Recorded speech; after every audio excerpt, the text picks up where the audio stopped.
포스터를 하나 올려주시겠습니까? 지금 앞에 보시는 이 포스터는요, 2년 전에 한국에서 방영되었던 TV 드라마죠.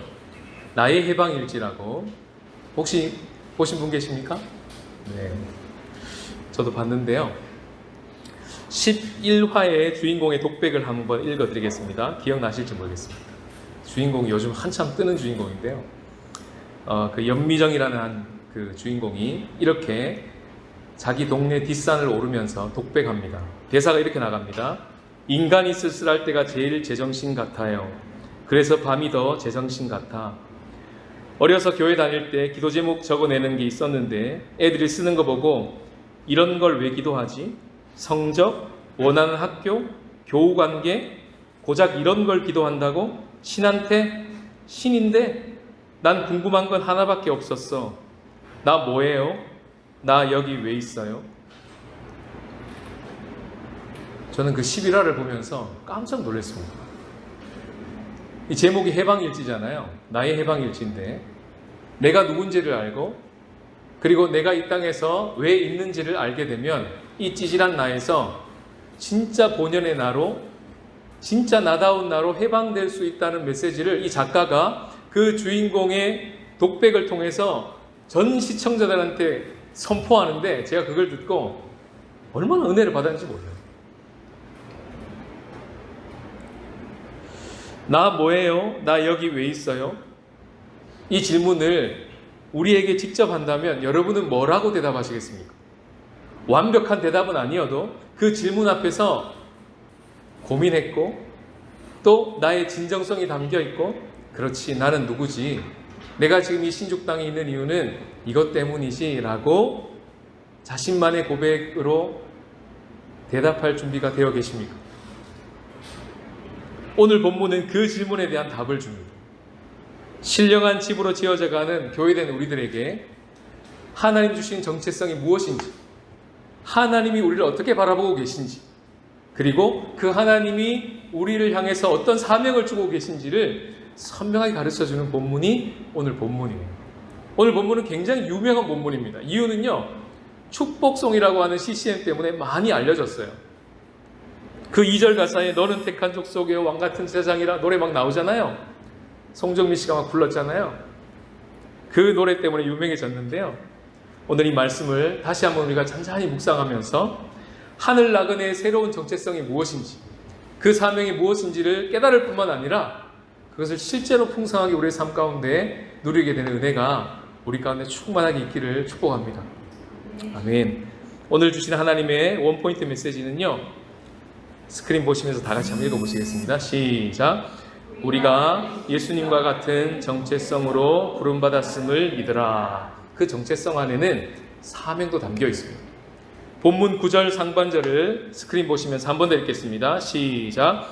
그러나 너희는 택하신 족속이요 왕같은 제사장들이요 거룩한 나라요 그의 소유가 된 백성이니. 오늘 말씀의 성경책에 보시면 각주가 달려있지 않습니다. 성경책 밑에 각주라는 게 있는데요, 모퉁이도를 설명할 때는 각주가 달려있었는데 그래서 이사야서도 있고 막 시편도 있고 막 각주가 달려있거든요. 근데 오늘 그 유명한 본문 2장 9절에는 우리가 가지고 있는 아마도 개역 개정판에는 각주가 달려있지 않아요. 그런데 최근에 번역된 새 한글 성경이라든가 새 번역 성경에는 오늘 2장 9절이 단어마다 각주가 다 달려있습니다. 이렇게요. 택하신 족속 각주 이사야 43장 20절. 네 번째 나오는 그의 소유가 된 백성 이사야 43장 21절. 두 번째 나오는 왕같은 제사장 출애굽기 19장 5절 6절. 거룩한 나라 출애굽기 15장 5절 6절. 이게 무슨 말일까요? 거기 각주가 달려있다는 건 뭘까요? 구약 성경에서 이야기했던 그 이스라엘을 향하신 정체성이 바로 오늘 우리가 보고 있는 정체성이라는 것입니다. 베드로가 튀르키예 공동체에 얘기하고 있는 그 정체성이 뜬금없이 가지고 온 얘기가 아니라 오랜 세월 동안 그 구약의 수천 년 동안 흘러왔던 그 이야기 속에서 하나님이 그토록 보고 싶어 했던 정체성, 하나님이 그토록 보고 싶어 했던 사명이 여기 담겨 있습니다 라는 것이죠. 출애굽기에 보면 우리가 잘 아는 출애굽하는 얘기가 나옵니다. 이집트에서 구원을 받아서 해방이 되죠. 엑소더스를 합니다.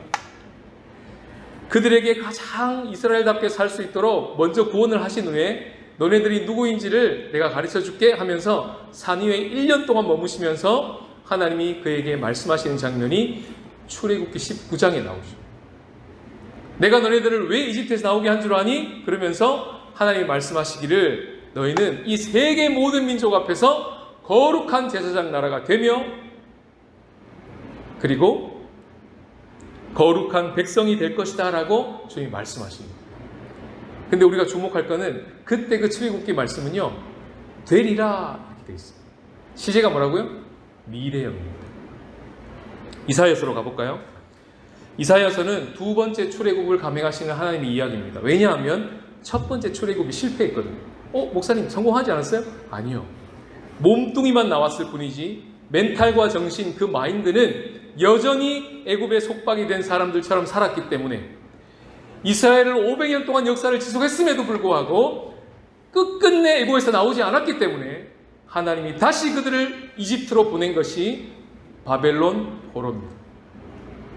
거기서 다시 출애굽을 감행하시겠다고 하시는 하나님의 이야기가 이사야서에 계속해서 울려 퍼지는데 거기 43장에 하나님의 말씀이 주어지죠. 사막의 강을 내어 내 백성 내가 택한 자에게 마시게 할 것임이라. 이 백성은 내가 나를 위해 지었나니 나를 찬송하게 하려 함이니라. 여기엔 내 백성 내가 택한 자, 이게 오늘 본문에 나오는 단어입니다. 그리고요, 이 백성은 나를 위하여 지었나니, 이게 원어를 보시면 내 소유가 된 백성이니 이렇게 해석이 됩니다. 그 단어를 그대로 가지고 온 거죠. 근데도 보면 시제가 뭡니까? 마시게 할 것임이라. 마셨을까요? 안 마셨을까요? 아직 못 마셨어요. 미래형입니다. 되리라, 그것도 미래형. 마시게 하실 것임이라, 그것도 미래형입니다. 시간을 지나 흘러갔습니다. 구약의 결론이 뭘까요? 출애굽이 이루어졌을까요?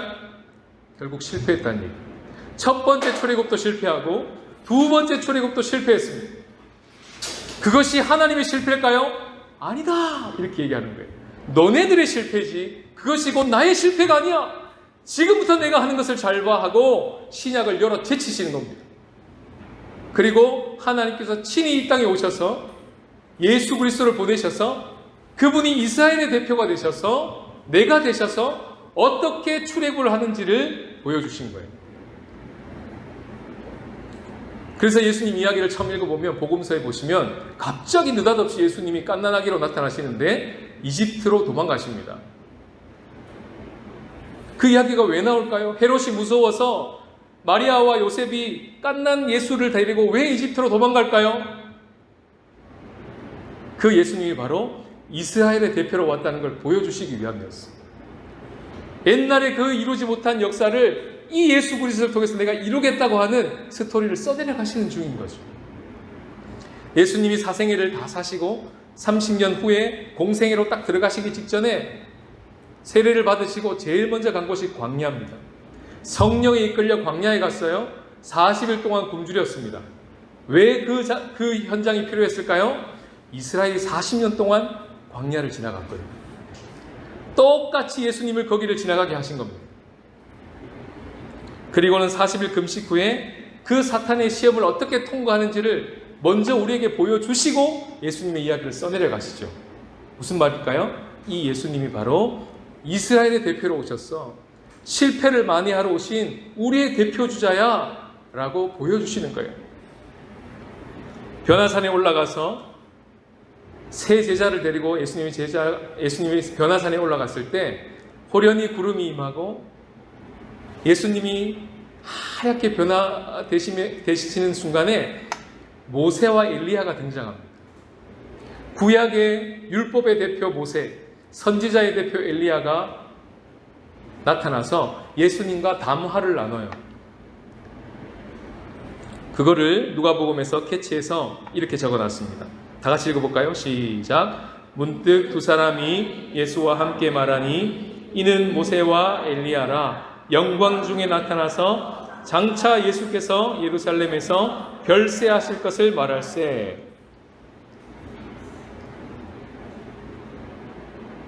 여기 별세가 원어로 보시면 엑소더스입니다. 누가의 이 기록 때문에, 이 한마디 기록 때문에 예수님이 십자가를 지시고 부활하시는 그 사건이 바로 엑소더스입니다. 그 사건이 바로 수천 년 전 이루지 못했던 그 제1의 출애굽, 그리고 제2의 출애굽을 완성하실 진짜 이스라엘의 대표로 오신 분이 바로 그분이시구나.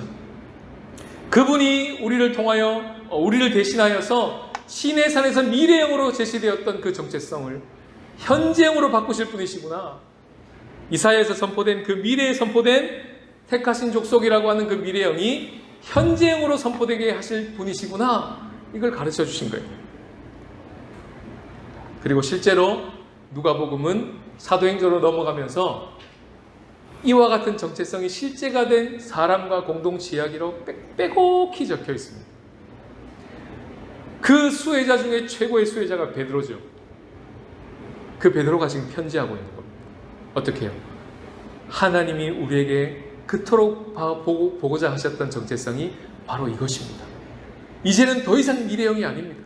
그 정체성은 우리 가운데 현재형으로 이루어졌습니다라고 선포하고 있는 거예요. 마침내 하나님이 그토록 보고 싶었던 일이 지금 여기서 이루어지고 있다고 베드로는 설교하고 있는 겁니다.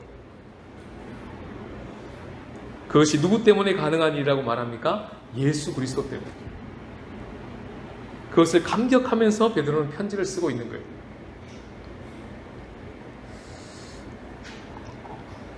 교회에 한 번도 자기 얘기를 해본 적이 없던 사람이 나와서 나눔을 하다가 서두로 이렇게 시작합니다. 사실 아무에게도 하지 않은 얘기인데요.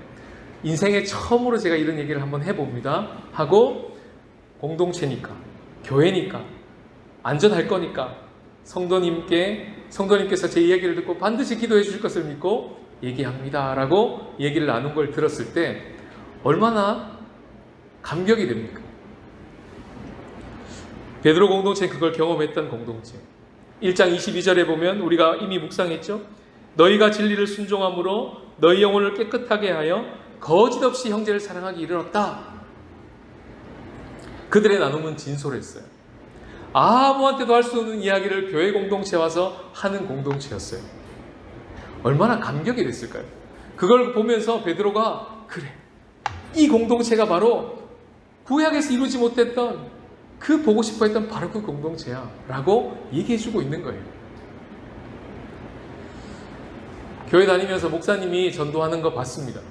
목사님이 성도들을 335 모여서 제자 양육하는 거 봤어요. 그들이 양육해서 자라나는 거 봤습니다. 그런데요, 성도가 전도하고요, 성도가 성도를 붙잡고 말씀을 나누고요, 나눔을 하고요, 성도가 성도를 붙잡고 기도하고 그 성도님의 섬김 때문에 성도가 자라는 것을 볼 때 얼마나 감격스러울까요? 튀르키예 공동체는 그런 공동체였던 거예요. 5장 1절에 보면 베드로가 이렇게 얘기합니다. 너희 중에 장로들에게 권하노니 나와 함께 장로된 자들이여 라고 얘기합니다. 정말 감격에 찬 고백이에요. 자기만 장로가 아니라 자기 때문에 장로된 사람, 이건 직책을 얘기하는 게 아닙니다. 우리가 보통 얘기하는 직분을 얘기하는 게 아니고요, 장로 뽑혔네요 이런 얘기가 아니라 영적인 부모가 탄생한 거예요. 목양을 해낼 수 있는 사람이 나온 거예요. 베드로만 목양하는 게 아니라 베드로의 사랑과 성경을 받은 성도가 장로로 어른이 되어서 베드로가 편지하기를 나와 같이 장로된 자여 이렇게 얘기하는 거예요. 얼마나 감격되겠습니까? 튀르키예 공동체는 그런 공동체였던 거죠. 가정에서 엄마 아빠가 사랑하는 모습을 보고 부부가 이렇게까지 좋아질 수 있구나, 그걸 보는 공동체였어요. 나중에 가정 파트에 가면 알게 될 겁니다. 일터에서 자기를 까다롭게 여기는 상사에 대해서 이렇게까지 반응한다고? 두려워함으로 주인들에게 순종하되 선하고 관용하는 자들에게만 아니라 까다로운 자들에게도 그렇게 한다고? 그것도 범사에? 그러니까 이 공동체가 보통 공동체가 아니었던 거죠. 튀르키예 공동체가 어떻게 이렇게 살 수 있었습니까? 어떻게 이런 정체성과 사명을 가지고 살 수 있었죠? 예수님 때문입니다. 그들이 예수님께 나갔기 때문이에요. 예수님과 연합하고 그 예수님이 누리는 사귐 속으로 깊이 들어갔기 때문에 이와 같은 예수님이 누렸던 정체성과 예수님이 가지고 계시던 사명을 고스란히 누리게 된 거죠. 그가 바로 9절에 보시면 이렇게 소개됩니다. 우리를 어두운 데서 불러내어 기이한 빛에 들어가게 하신 이렇게 소개됩니다. 그분이 예수 그리스도십니다. 교인들과 진실하게 사랑할 수 있어. 성도가 직접 목양할 수 있어. 부부가 여기까지 친밀해질 수 있어. 직장 상사와의 관계가 이렇게까지 회복될 수 있어. 그걸 설교로만 듣는 공동체가 아니라 직접 보고 있는 공동체. 와, 얼마나 까무러칠까요? 얼마나 놀랄까요? 진짜 있네 이렇게 되는 거예요. 진짜 있네 이렇게 되는 거예요. 여러분, 우리 자신을 한번 보십시오. 우리 자신을 보면요, 아무리 설교를 이렇게 해도, 아무리 말씀을 이렇게 해도, 아니요 목사님, 저는 절대로 왕 같은 제사장이 될 수 없어요. 저는 절대로 제사장이 될 수 없어요. 제가 100가지도 될 수 있어요. 그렇게 될 수 없는 이유를요, 저도 그렇습니다. 저 자신을 머리부터 발끝까지 찾아보면요, 그렇게 할 수 있는 이유를, 못할 이유를 100가지도 넘게 찾을 수 있어요. 성격도 그렇지 못하고요, 제가 본 것도 그렇지 못하고요, 제가 받은 상처를 봤을 때도 그럴 수 없고요, 제가 지금 살았던 모든 환경을 봐서도 그럴 수 없어요. 막 믿음이 생겨요. 그럴 수 없다는 믿음이 생겨요. 근데 말씀은 주님을 바라봐라. 너를 보면 할 수 없지. 100가지도 더 될 수 있지.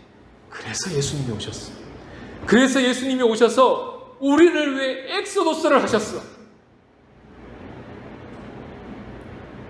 그분으로 말미암아 진정한 해방이 시작되었고, 찌질한 나로 살지 않고 진짜 나답게, 진짜 우리답게 살 수 있는 길이 열렸어.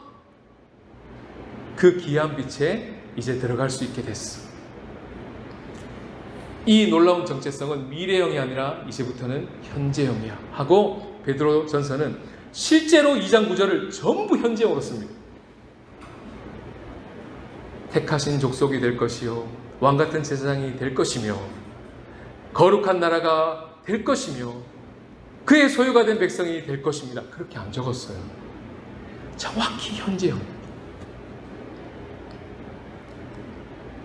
그리고 그 속에는 우리의 놀라운 사명이 담겨 있습니다.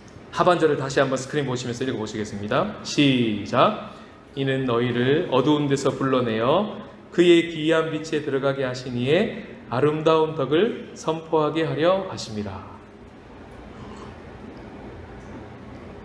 우리를 그 어두운 데서 불러내신 자가 누구라고요? 예수님이십니다. 그 아름다운 덕이라는 건 일을 말하는 겁니다. 그분이 하신 사역을 말하는 거예요. 그 좋은 것을, 우리를 해방시켰다고 하는 그 놀라운 복음의 소식을 예수 그리스도를 통해서 우리 가운데 이미 이루셨다. 그 귀한 빛 안으로 들어와라. 그것을, 그 일을 행하신 놀라우신 일을 선포하는 것이 우리의 사명이다라고 가르쳐주고 계신 겁니다. 여러분, 대만에서 맛집에 갔어요. 너무 맛있어요. 그러면요, 나타나는 현상이 있습니다. 소개해주고 싶어요. 야, 거기 가봤어? 거기 차 마셔봤어? 거기 음식 먹어봤어? 진짜 맛있어. 대만에 오면 꼭 먹어봐야 돼. 저도 몇 번 들었거든요. 목사님, 여기는 가짜고요, 여기가 진짜입니다. 여기 가서 요거를 꼭 드셔보셔야 돼요. 이런 소개 많이 받았거든요. 왜 그런 소개를 할까요? 먹어봤거든요. 맛을 봤거든요. 좋거든요.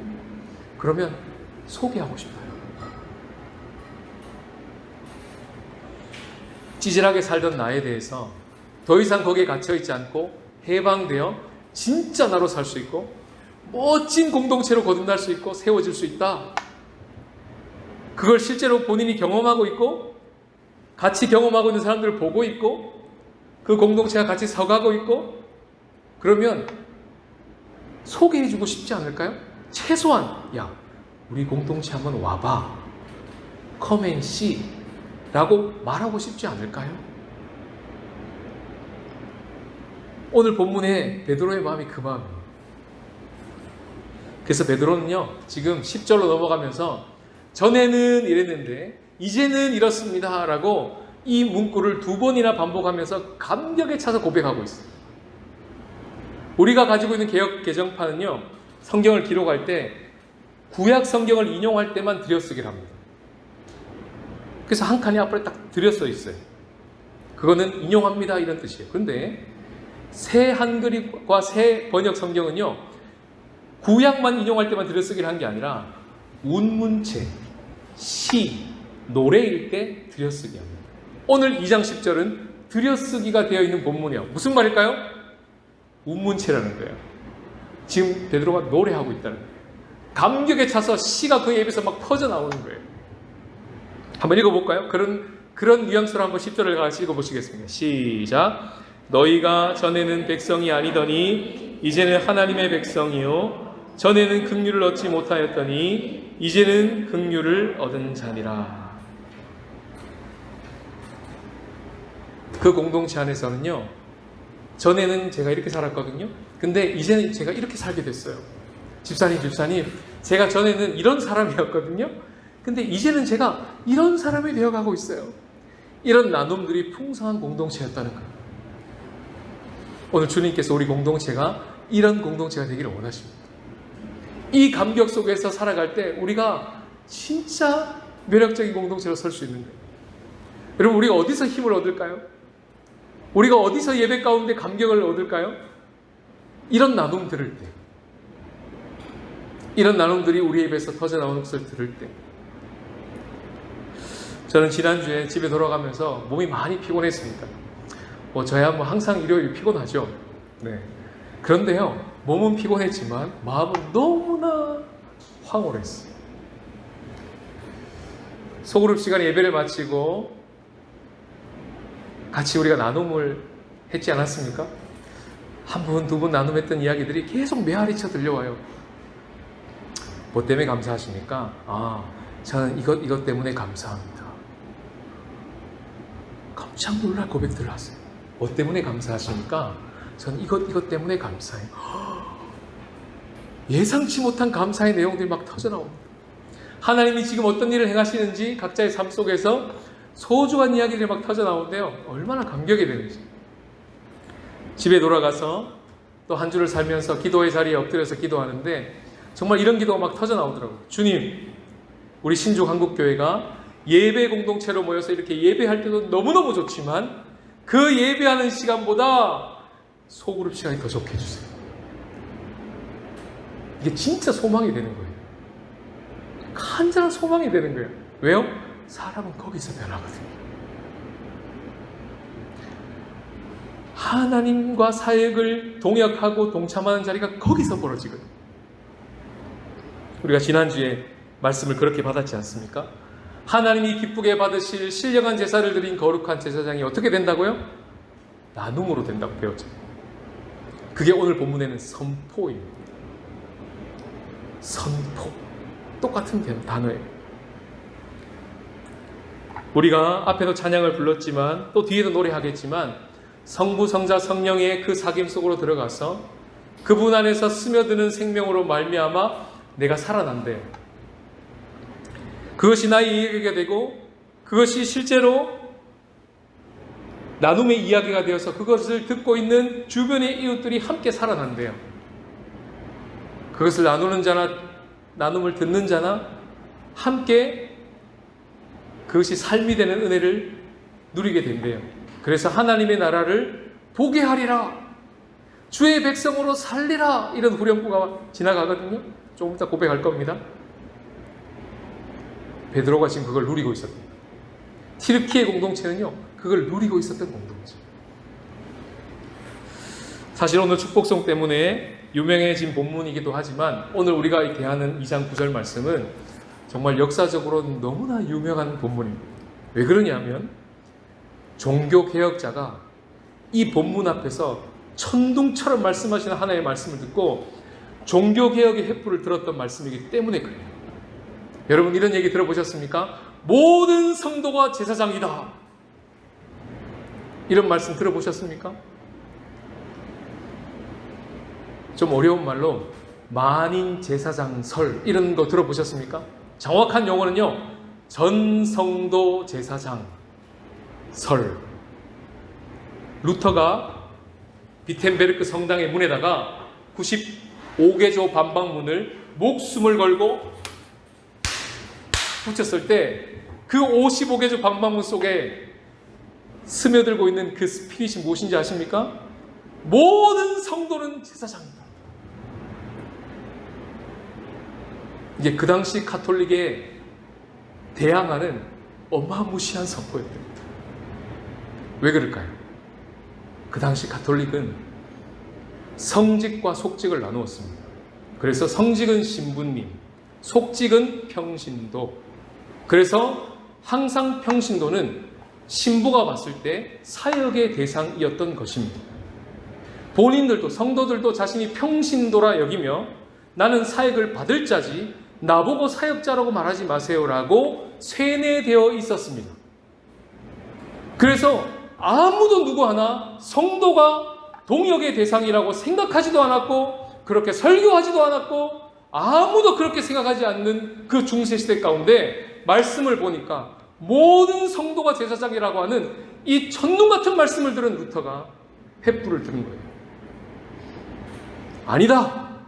모든 성도는 평신도가 아니라 평자를 빼야 된다. 모든 성도는 성도다. 모든 성도는 제사장이다. 모든 성도는 사역자다. 모든 성도는 하나님과 동역자다. 목숨 걸고 외친 거예요. 그리고 수많은 종교개혁자들이 화형에 처해졌습니다. 종교재판을 당했어요. 그 당시 성경은 누가 읽는 겁니까? 신부님이 읽는 거예요. 성도가 읽으면 잡혀갑니다. 읽지도 못했고요. 라틴어로 되어 있었기 때문에. 그래서 성도들에게 성경을 돌려주려고 루터가 독일어로 번역한 거예요. 쫓겨다니면서 숨어가면서. 목양을 누가 합니까? 신부님이 합니다. 목사님이 합니다. 성도가 목양한다고요?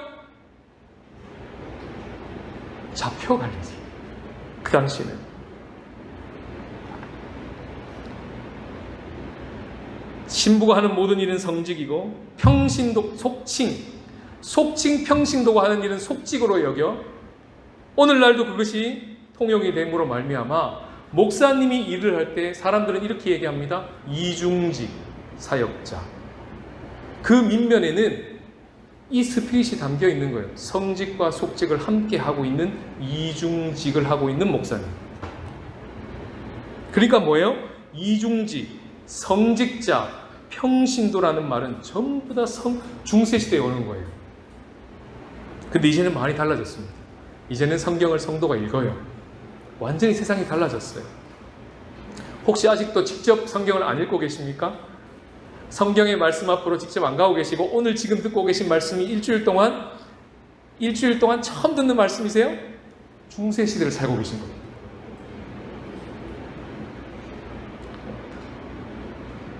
(21세기를) 살고 계시죠? 네. 제가 하는 사역이 성직이고 여러분들이 하시는 사역은 속직이라고 아무도 생각하지 않아요. 이제는 모든 사람들이 이 땅에 살고 있는 직업이 성직입니다. 그렇게 생각하고 계십니다. 이제는 많이 바뀌었어요. 평신도라는 단어가 성경에 없다는 것도 이제 성도들이 알게 됐습니다. 그 말은 비성경적인 단어라는 것도 알게 됐습니다. 혹시 처음 들은 분도 있을 것 같아요. 성경에는 성도만 있을 뿐입니다. 그것이 오늘 말씀이에요. 모든 성도는 왕같은 제사장이다. 모든 성도는 택하신 족속이며 모든 성도는 거룩한 나라며 모든 성도는 그의 소유가 된 백성이다. 평신도는 없다.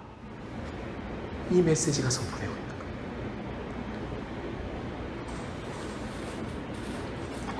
그럼 그 성도는 어떻게 살아갑니까? 설교하면서요? 티칭하면서요? 그건 제가 할게요. 너무 걱정하지 마세요. 어떻게 한다고요? 쉐어링. 어떤 쉐어링이요? 어두운 데서 나를 불러내어 기이한 빛에 들어가게 하신 그분을 소개하는 쉐어링. 전에는 제가 이렇게 살았는데요, 집사님, 자매님, 형제님, 이제는 제가 이렇게 살게 됐어요. 제가 예전엔 이런 사람이었거든요. 이제는요 이런 사람이 됐어요. 이러면서 사역을 한다니까. 그분이 성도입니다. 그분은 사역자고, 그분은 제사장이고, 그분은 예수님과 동역자예요.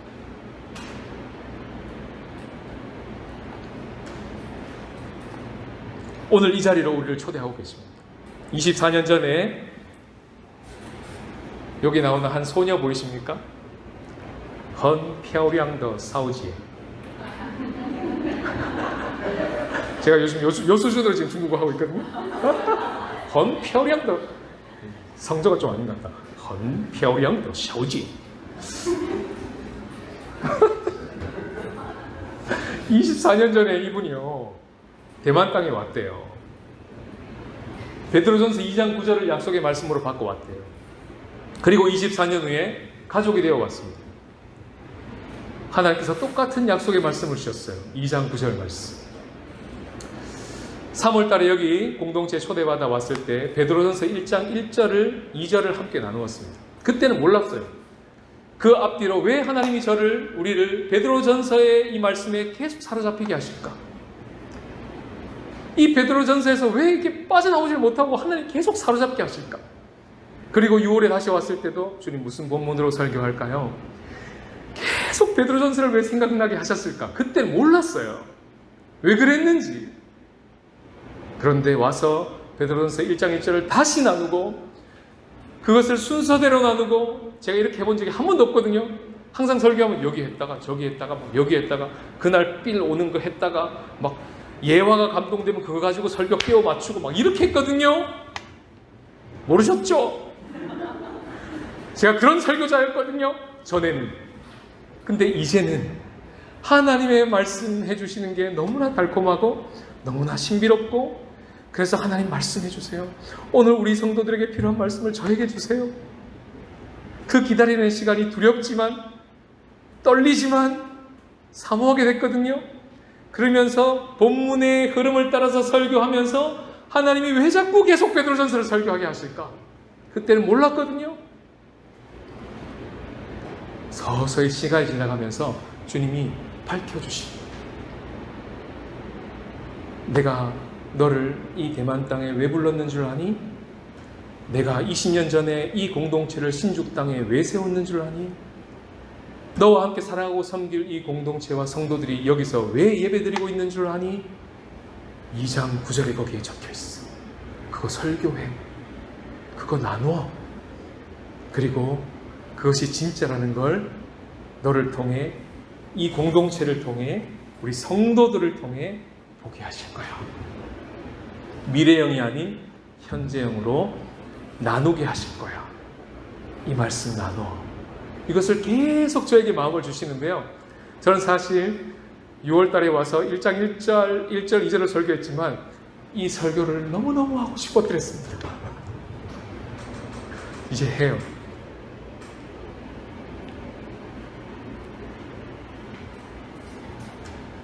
모세는 보지 못했습니다. 이런 공동체가 서는 걸.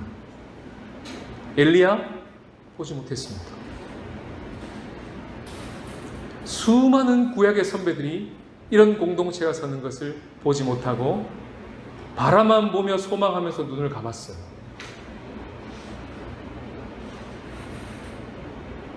하나님의 마음이 느껴지십니까? 그 열망 보고 싶다. 보고 싶다. 그런 성도가 서는 것을 보고 싶다. 베드로는 봤어요. 초대교회는 봤고요. 종교개혁자들은 봤습니다. 말씀은 진짜다. 성도는 제사장이다. 하나님이 그리스도를 통하여 성도를 제사장으로 세우고야 마신다. 그 매력적인 교회의 신령한 공동체는 반드시 세워지고 말 것이다. 그리고 지금도 그것을 세워가고 계신다. 그분이 우리가 믿는 예수 그리스도 놀라운 건축가시다. 이것이 오늘 우리에게 주신 하나님의 메시지입니다. 나의 해방일지, 우리의 해방일지를 쓸 시간입니다. 여러분 정말 해방되셨습니까? 찌질한 나에서 해방되셨어요? 진짜 나답게 살고 계십니까? 자기를 바라볼 때 주님이 바라보시는 나로 바라봐지십니까? 오늘 설교하고 있는 이 본문에 나와 있는 4가지 정체성이 진짜 나의 정체성이라고 받아들여지십니까? 거기 속에 담겨있는 사명이 나의 사명이라고 받아들여지십니까? 그리고 그 배우가, 그 김지원이라는 배우가 연미정의 캐릭터를 통해서 시청자들에게 알려주고 있는 나 뭐예요? 나 여기 왜 있어요? 라고 하는 그 질문에 하나님의 대답을 가지고 계십니까? 이 신죽 한국교회를 통해서 아름다운 우리들의 해방일지를 주님께서 써내려 가실 겁니다. 그 나눔을 듣고 그 선포를 듣고 오늘 말씀 그대로 또 다른 한 사람이 그 기이한 빛에 들어오게 될 거예요. 그 한 사람이 신죽 땅에 아직 남아있는 한 이 공동체는 계속될 것입니다. 그것이 이 공동체가 여기 있는 이유입니다. 우리가 여기 서 있는 이유예요. 그것을 믿으라. 이것이 오늘 우리들에게 주시는 놀라운 하나님의 말씀입니다. 이 말씀 앞에 우리가 반응하시면서 나갔으면 좋겠습니다.